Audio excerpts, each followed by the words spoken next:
नमस्कार साथियों, आपके अपने YouTube चैनल मौर्या बायोलॉजी में आप सभी का स्वागत है। आइए बात करते हैं आज कुछ बायोलॉजी के कुछ इम्पोर्टेंट टॉपिक पर चर्चा करते हैं जो सभी एग्जाम में कहीं ना कहीं क्वेश्चन पूछे जाते हैं। वो कंपटीशन क्षेत्र के एग्जाम हो या मेडिकल क्षेत्र के एग्जाम हो, किसी भी एग्जाम में आपको यहाँ से क्वेश्चन देखने को मिलेगा। जो कि सबसे पहला हम इस सीरीज के माध्यम से बात करेंगे, बायोलॉजी के सामान्य परिचय पर चर्चा करेंगे और दूसरा बात करने वाले हैं यानी जीवधारियों के वर्गीकरण पर बात करेंगे।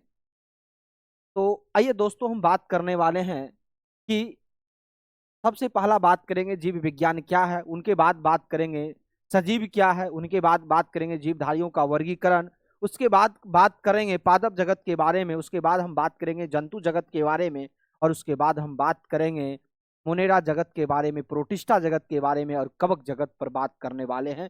आइए बिना किसी देरी का हम क्लास को स्टार्ट करते हैं। और इस क्लास में सबसे पहला हमें जो बात करनी है उस पर बात करनी है, यानी सामान्य जीव विज्ञान का परिचय पर बात करनी है कि जो सामान्य जीव विज्ञान होती है इस पर हमें क्या करना है, चर्चा करना है।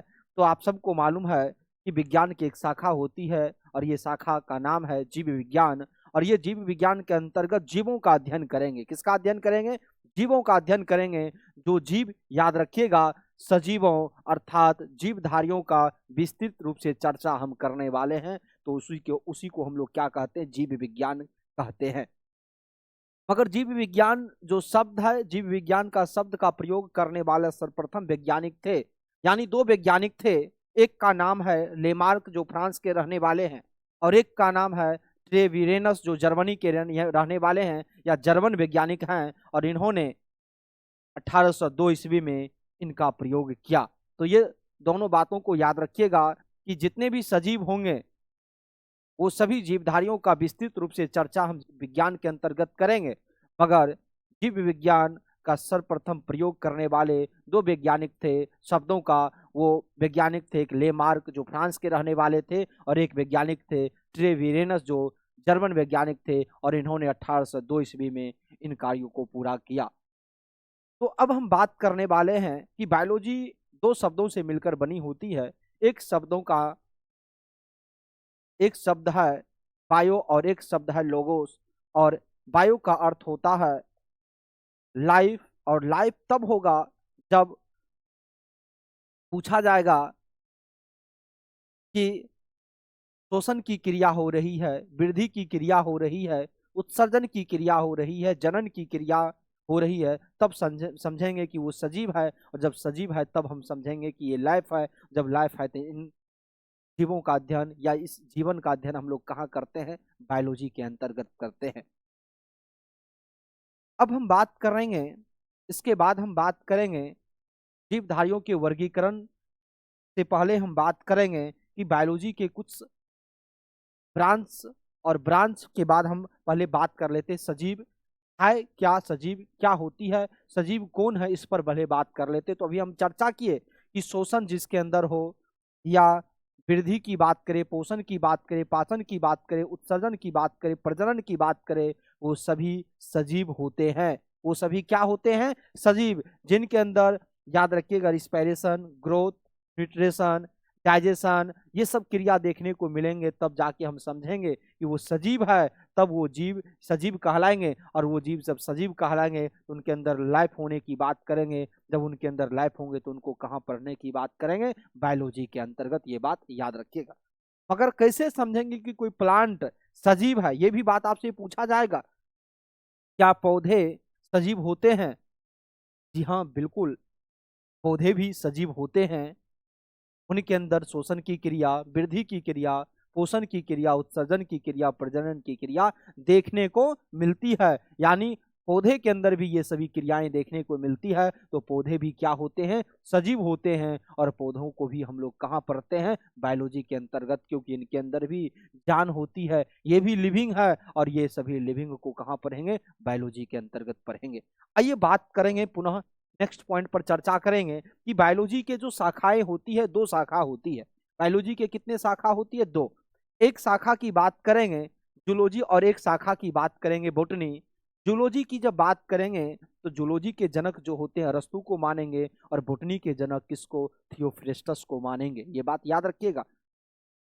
तो आपसे पूछा जाएगा जूलॉजी के अंतर्गत जंतु या जीव जंतु के बारे में पढ़ेंगे और बॉटनी के अंतर्गत पेड़ पौधों के बारे में हमें पढ़ेंगे।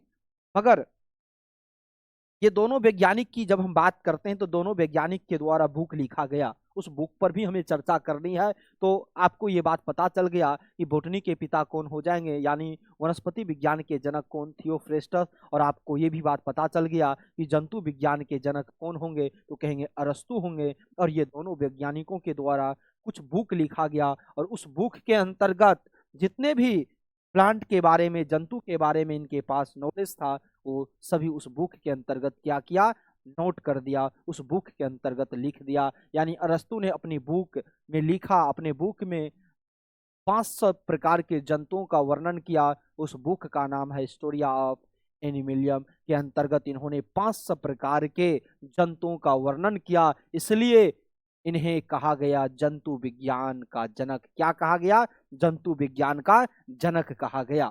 उसी तरह थियोफ्रेस्टस ने भी अपनी पुस्तक प्लेटिनम प्लेटिनम में लगभग 500 प्रकार के पौधों का वर्णन किया, इसलिए इनको वनस्पति विज्ञान का जनक कहा गया। क्या कहा गया, जनक कहा गया। तो ये दोनों बुक आपको याद रखना है, क्योंकि दोनों बुक पूछा जाता है कि थियोफ्रेस्टस के द्वारा कौन से बुक लिखे गए और एरिस्टोटल यानी अरस्तु के द्वारा कौन से बुक लिखे गए। उन बुक में जंतुओं का 500 प्रकार के जंतुओं का वर्णन किया। इस दोनों बुक के अंतर्गत किसने, एक अरस्तु ने और एक थियोफ्रेस्टस ने।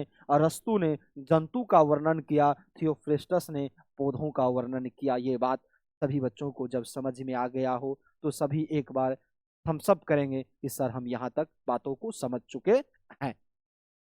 अब आपको पूछा जाएगा कि जीव विज्ञान के जनक किसको मानेंगे, तो कहेंगे अरस्तु को मानेंगे। जंतु विज्ञान के जनक किसको मानेंगे, अरस्तु को। और वनस्पति विज्ञान के जनक थियोफ्रेस्टस को। और कोशिका विज्ञान के जनक किसको, रॉबर्ट हुक। यानी याद रखिएगा जो रॉबर्ट हुक है, ये रॉबर्ट हुक किसके जनक माने जाते हैं, कोशिका विज्ञान के। आपसे पूछेंगे यहाँ से क्वेश्चन, यानी कोशिका के अध्ययन को क्या कहते हैं, तो कहिएगा साइटोलॉजी कहते हैं। क्या कहते हैं, साइटोलॉजी कहते हैं। आइए नेक्स्ट पॉइंट पर चर्चा करते हैं। हम लोग नेक्स्ट पॉइंट पर चर्चा करेंगे। नेक्स्ट पॉइंट ये रहा कि बात करेंगे जीवों का फॉर्मेशन की, बात करेंगे जीवों का निर्माण की बात करेंगे। तो छोटा छोटा चीजों से जीवों का निर्माण हुआ है, आपको सबको मालूम है। सबसे छोटा यूनिट की जब बात करते हैं, छोटा इकाई की बात करते हैं, तो सबसे छोटी इकाई कोशिकाएं होती है। बहुत सारी कोशिकाओं मिलने के बाद तब जाके उत्तक, और बहुत सारे उत्तक मिलने के बाद अंग, अंग के बाद अंगतंत्र, अंगतंत्र के बाद जीवों का फॉर्मेशन हुआ। यानी ग्रुप ऑफ सेल, और ग्रुप ऑफ सेल के बाद सेल जो मिला, तो बच्चों याद रखिएगा उत्तक, उत्तक से अंग, अंग से अंगतंत्र, और अंगतंत्र के बाद जीवों का निर्माण। मेरा मेरा निर्माण हो, आपका निर्माण हो, या हमारे पृथ्वी पर जितने भी जीव है सभी जीवों का निर्माण याद रखिएगा एक छोटा कण, एक छोटा यूनिट सेल से हुआ है। और सेल के बाद उत्तक, उत्तक के बाद अंग, अंग के बाद अंगतंत्र, उनके बाद जीवों। आपको दिख रहा है ये छोटा सा सेल है, और बहुत सारे सेल मिलने के बाद टिश्यू बनाया, बहुत सारे टिश्यू मिलने के बाद ऑर्गन, और बहुत सारे ऑर्गन मिलने के बाद एक ऑर्गन सिस्टम का निर्माण किया, जो एक जीव के रूप में जाने जाते हैं। और ये जीवों को कहाँ पढ़ते हैं हम लोग, कहेंगे बायोलॉजी के अंतर्गत हम लोग पढ़ते हैं। चलिए नेक्स्ट पॉइंट पर चर्चा करेंगे। ये नेक्स्ट पॉइंट यही जीवों को बनने का। सबसे पहला आपको पता चल गया सेल, सेल से टिश्यू, टिश्यू से ऑर्गन, ऑर्गन से ऑर्गन सिस्टम, और उनके बाद एक जीवों का निर्माण होगा। तो इस जीवों के बारे में हम लोग जान गए, इस जीवों को समझ गए। अब बात करेंगे, नेक्स्ट पॉइंट पर चर्चा करेंगे कि एक वैज्ञानिक थे जिस वैज्ञानिक का नाम है कैरोलस लिनियस। और कैरोलस लिनियस के द्वारा वर्गीकरण किया गया जीवों का। तो इन्होंने दो जीवों का वर्गीकरण किया। इनके द्वारा जो बात कहा गया, ये दो प्रकार के जीवों का वर्गीकरण किया। तो हम लोग जानेंगे जीवों के आधुनिक वर्गीकरण की शुरुआत करने वाले वैज्ञानिक कौन थे। कहेंगे शुरुआत करने वाले वैज्ञानिक का नाम है कैरोलस लिनियस। कैरोलस लिनियस के द्वारा ही याद रखिएगा जीवो आधुनिक वर्गीकरण का शुरुआत हुई। और इन्होंने दो, एक प्लांट किंगडम को और एक एनिमल किंगडम को लाया। मगर बच्चों याद रखेंगे इन्हीं को हम लोग वर्गीकरण का पिता मानते हैं, या वर्गीकी का पिता मानते, फादर ऑफ टेक्सोनोमी के रूप में हम इनको जानते हैं। मगर इन्होंने वर्गीकी के बात जब किया तो तीन तीन स्टेप में हम चीज़ों को जानते हैं। 3 स्टेप में कैसे? यानी जब हम किसी जीवों का पता लगाते हैं, पहली बार उन जीवों के बारे में जानते हैं, तो उस जीवों का कुछ न कुछ पहचान होनी चाहिए, उस जीवों का वर्गीकरण होनी चाहिए, उस जीवों का नामकरण होनी चाहिए। तो याद रखेंगे 3 स्टेप में जीवों को जानते हैं। पहला आइडेंटिफिकेशन के रूप में जानते हैं, क्लासिफिकेशन के रूप में जानते हैं, नोमेनक्लेचर के रूप में जानते हैं। जब पहली बार जीवों को देखा जाता है, तो उस जीवों का क्या होनी चाहिए? पहचान होनी चाहिए। दूसरी बार उनके बाद क्या होनी? वर्गीकरण होनी चाहिए उनका। उनके बाद नामकरण यानी नोमेनक्लेचर की क्रियाएं होती है, तब उस जीवों का एक पहचान सही से हो पाती है। तब उनका पूरा वर्गीकरण होने के बाद और ज़्यादा उस जीवों का हम लोग उन जीवों के बारे में डिटेल से बात करते हैं, उन जीवों को पहचानते हैं, उन जीवों को जानते हैं। तो ये 3 स्टेप होनी चाहिए जीवों के बारे में। तो इस पर भी चर्चा किसने किया? तो कहेंगे कैरोलस लिनियस के द्वारा ये बात कहा गया। अब हम बात करेंगे कैरोलस लिनियस के द्वारा बुक लिखी गई और उस बुक के अंतर्गत जीवों का वर्गीकरण किया गया। कौन जीवों का वर्गीकरण किया गया? कहेंगे जिस जीवों को खोजा गया, जिस जीव का नाम है, याद रखिएगा, जिस जगत का नाम है प्लांट किंगडम और जिस जगत का नाम है एनिमल किंगडम। और इस जगत के अंतर्गत इन्होंने क्या किया? कैरोलस लिनियस ने इन सभी जगतों का वर्णन किया। सिस्टेमा नेचुरल के अंतर्गत इन बातों का चर्चा किया। और याद रखिएगा ये बुक के अंतर्गत क्या किया इन्होंने? कैरोलस लिनियस ने पादप जगत और जंतु जगत का चर्चा किया। और ये बुक के अंतर्गत बच्चों प्लांट से रिलेटेड बातों पर चर्चा करेंगे और जंतु से रिलेटेड बातों पर चर्चा करेंगे। और क्योंकि यहाँ बहुत सारे पॉइंट पूछे जाते हैं, क्योंकि जितने भी प्लांट का चर्चा होगा वो पादप जगत के अंदर होगा और जितने भी जंतु का चर्चा होगा वो जंतु जगत के अंतर्गत होगा। सिस्टेमा नेचुरे के अंतर्गत इन्होंने यानी कैरोलस लिनियस ने बहुत सारे प्लांट के बारे में चर्चा किया और बहुत सारे जंतु के बारे में चर्चा किया।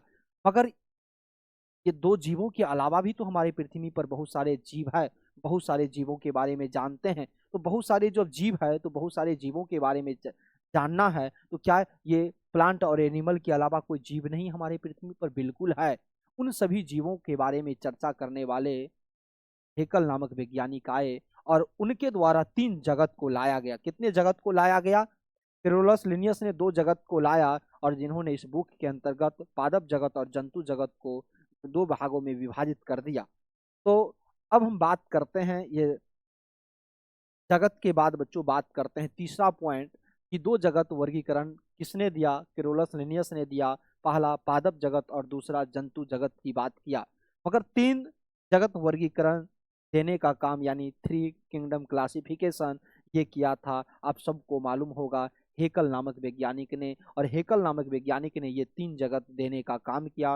पहला जगत का नाम है प्लांट किंगडम, दूसरा जगत का नाम है एनिमल किंगडम और तीसरा जगत का नाम है प्रोटिस्टा किंगडम की बात करेंगे। किसका? प्रोटिस्टा किंगडम का बात करेंगे। अब ये जो किंगडम की बात करते हैं, ये किंगडम 3 किंगडम तो पता चल गया। पहला एनिमल, दूसरा प्लांट और तीसरा प्रोटिस्टा किंगडम। इनके अलावा हम बात करेंगे, इनके बाद हम चर्चा करेंगे कि तीसरा जो वैज्ञानिक आया उन्होंने संपूर्ण पृथ्वी पर जितने भी जीव है सभी को किंगडम के माध्यम से, और वो कितना किंगडम के माध्यम से बताया? 5 किंगडम के माध्यम से बताया जीवों को। पहला उन्होंने कहा पादप जगत पर चर्चा करेंगे, दूसरा उन्होंने कहा कि जंतु जगत पर चर्चा करेंगे, तीसरा उन्होंने कहा कि मोनेरा जगत, प्रोटिस्टा जगत और कवक जगत पर चर्चा उन्होंने कहा। उसका नाम है कैरोलस, उसका नाम है आर.एच. विटेकर। क्या नाम है बच्चों? तो आर.एच. विटेकर। और ये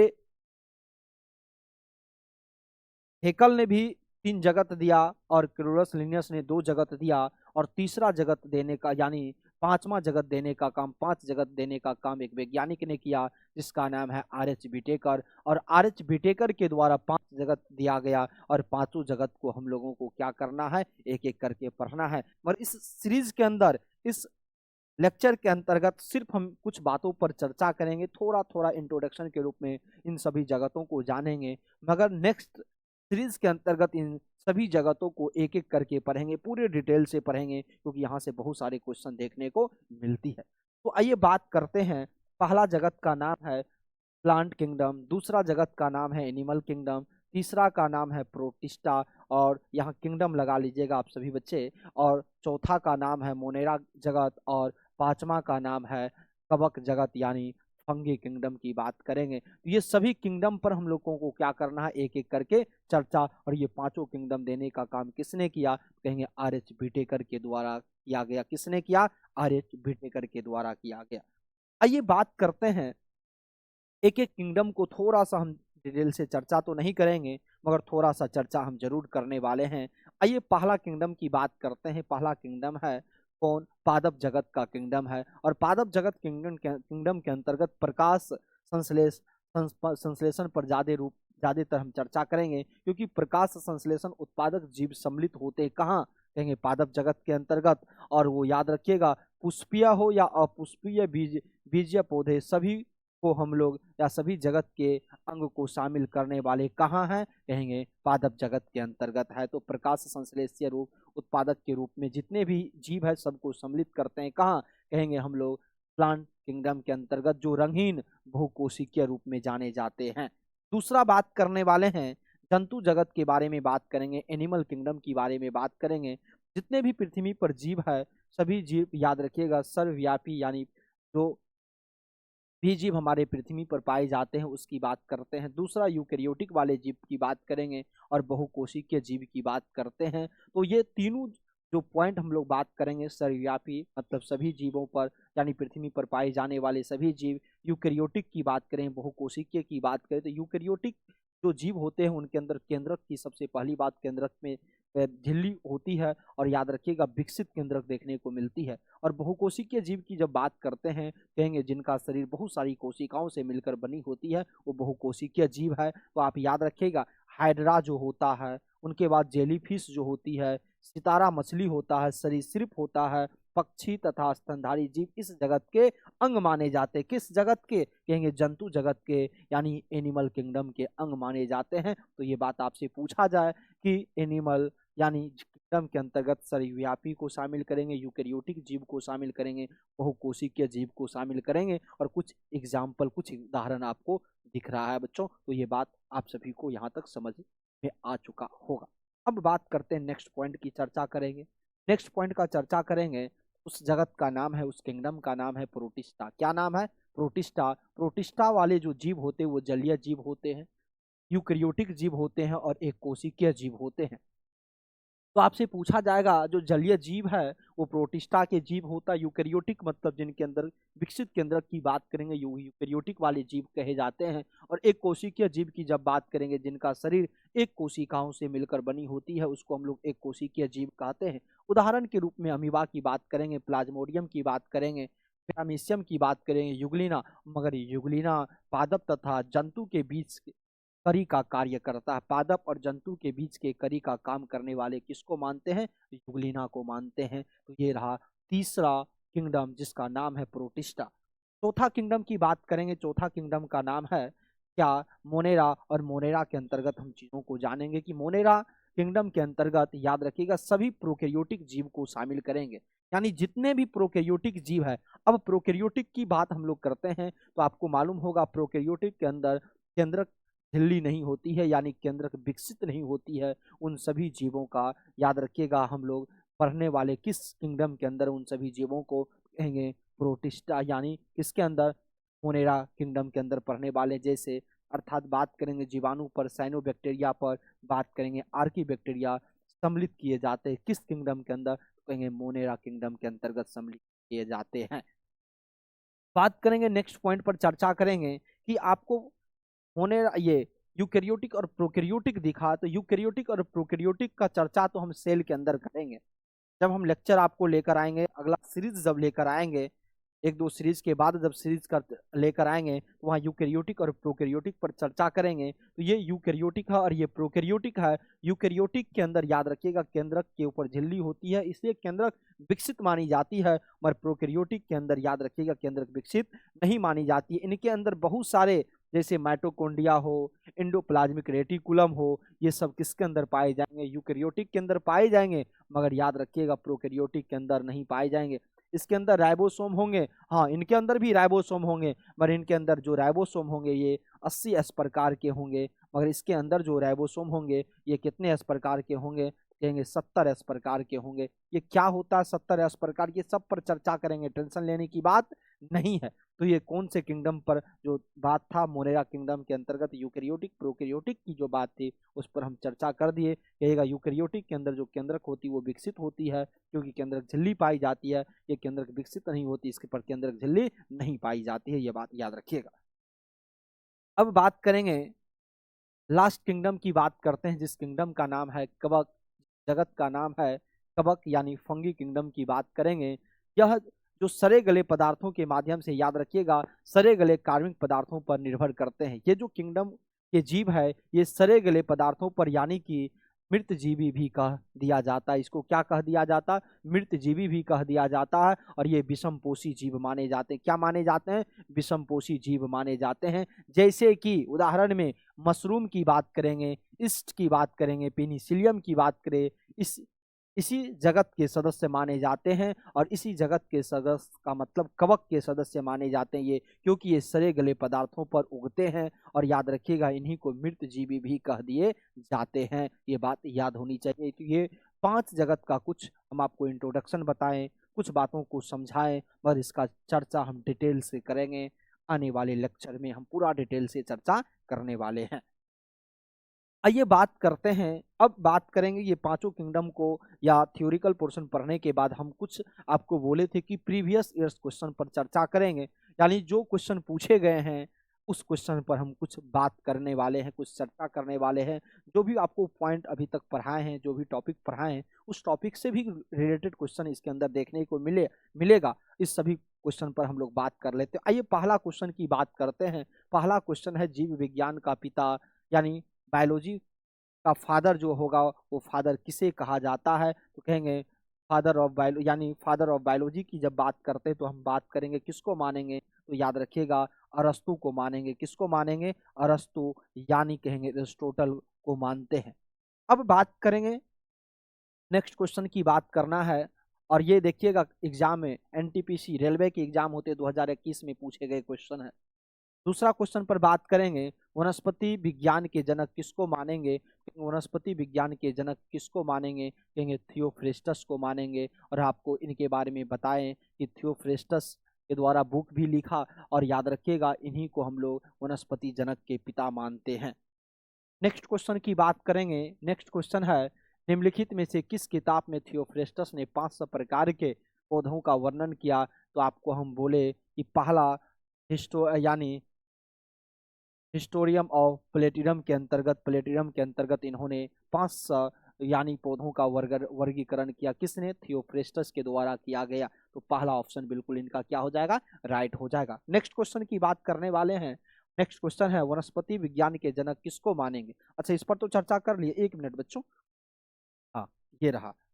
बात करेंगे कि 5 जगत वर्गीकरण द्वारा प्रस्तावित किया गया था, यानी 5 जगत था जो जगत का वर्गीकरण किया गया था, किसके द्वारा चर्चा किया गया, तो आर.एच. व्हिटेकर के द्वारा, यानी डी ऑप्शन बिल्कुल क्या हो जाएगा, राइट। और ये भी याद रखिएगा डीएमआरसी के अंतर्गत क्वेश्चन पूछे गए हैं, और 2020 के अंदर क्वेश्चन पूछे गए, बहुत इंपॉर्टेंट क्वेश्चन। ये आपको इजी लगता होगा, मगर याद रखिएगा जब तक आपको याद नहीं है तब तो हार्ड लगेगा, जब याद हो जाता है कोई चीज तो आपको आसान लगने लगता है, याद रखिएगा। अब बात करेंगे नेक्स्ट क्वेश्चन, और नेक्स्ट क्वेश्चन ये रहा वर्गीकरण की द्विजगत पद्धति किसने प्रतिपादित की, और दोनों जगतों को प्लांटी और एनिमिलिया नाम दिया।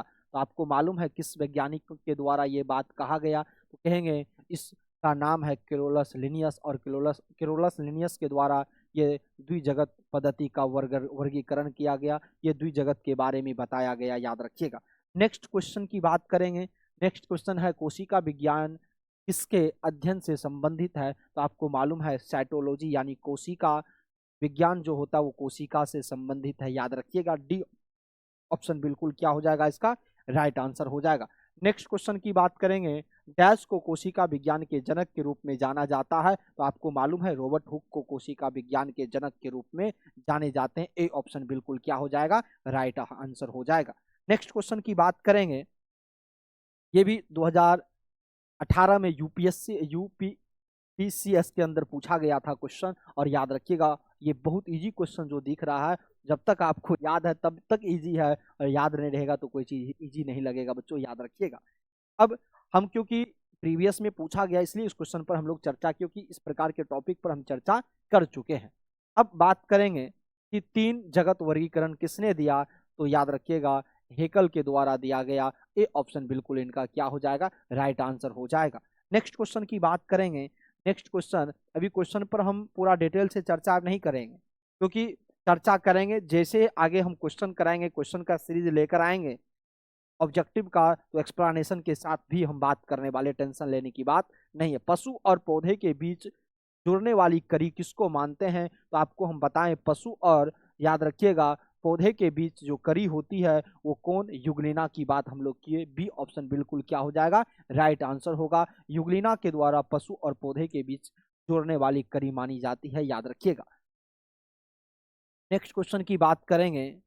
अर्नेस्ट हेकेल ने 3 जगत वर्गीकरण में किससे सम्मिलित नहीं किया, यानी 3 जगत के अंतर्गत किसको सम्मिलित नहीं किया। आपको मालूम है कि प्लांटिया को तो सम्मिलित किया, एनिमेलिया को भी सम्मिलित किया, प्रोटिस्टा को भी सम्मिलित किया, बल्कि किसको सम्मिलित नहीं किया, मोनेरा जगत को सम्मिलित नहीं किया। यानी सही ऑप्शन क्या हो जाएगा, डी हो जाएगा, यानी मोनेरा जगत को सम्मिलित नहीं किया। नेक्स्ट क्वेश्चन की बात कर लेते हैं। यानी विटेकर के वर्गीकरण के अनुसार निम्नलिखित में से कौन एक जगत का नाम नहीं है। यानी आपसे पूछा गया कि विटेकर के वर्गीकरण के अनुसार निम्नलिखित में से कौन एक जगत का नाम नहीं है। निगेटिव क्वेश्चन पूछा गया, तो आपको मालूम है कौन नहीं है। कवक विटेकर के अकॉर्डिंग दिया गया था, प्लांटी भी दिया गया था, जंतु भी दिया गया, मगर कौन नहीं दिया गया, तो कहेंगे जीवाणु नहीं दिया गया। यानी इसका जो राइट आंसर होगा वो क्या होगा, जीवाणु हो जाएगा। जीवाणु नहीं दिया गया था, ये याद रखिएगा। अब बात करेंगे, ये भी क्वेश्चन एनटीपीसी के अंदर 2021 में पूछा गया था बच्चों, याद रखिएगा। अगला क्वेश्चन है सिस्टेमा नेचुरे पुस्तक, आपको हम बताए थे सिस्टेमा नेचुरे पुस्तक के बारे में बताए थे। सिस्टेमा नेचुरल पुस्तक के लेखक कौन है, तो आपको मालूम है सिस्टेमा नेचुरल पुस्तक के लेखक किसको मानेंगे, कैरोलस लिनियस को मानेंगे। ए ऑप्शन बिल्कुल क्या हो जाएगा, राइट हो जाएगा। और यही पुस्तक, याद रखिएगा, इन्होंने ही सबसे पहला वर्गीकरण की बात किया, कैरोलस लिनियस ने ही। और याद रखना इन्होंने 2 जगत दिया, एक प्लांट और एक एनिमल जगत को देने का काम किया। अब ये लास्ट क्वेश्चन था बच्चों इस प्रीवियस ईयर्स के अंतर्गत। इस सभी पॉइंट पर जब चर्चा किए तो ये प्रीवियस ईयर्स का लास्ट क्वेश्चन था बच्चों। हम यहाँ, यानी इस सभी टॉपिक के अंतर्गत जो पूछे गए क्वेश्चन था, ये लास्ट क्वेश्चन था। तो आप सभी बच्चे कमेंट बॉक्स में बताइएगा कि आपको ये सीरीज कैसा लगा। और जो भी अभी तक जो भी स्टूडेंट इस यूट्यूब चैनल को सब्सक्राइब नहीं किए, सभी एक बार इस चैनल को सब्सक्राइब कर देंगे, ताकि आपको समय समय पर नोटिफिकेशन मिलते रहे। और आज के बाद ये तो आपका पहला सीरीज हुआ, और इसके बाद हम नेक्स्ट सीरीज पर चर्चा करेंगे, और नेक्स्ट सीरीज कल लेकर आने वाले हैं। तो सभी बच्चे एक बार इस लेक्चर को ज़्यादा से ज़्यादा शेयर भी कर देंगे। तो फिर मिलते हैं नेक्स्ट लेक्चर में, तब तक के लिए धन्यवाद।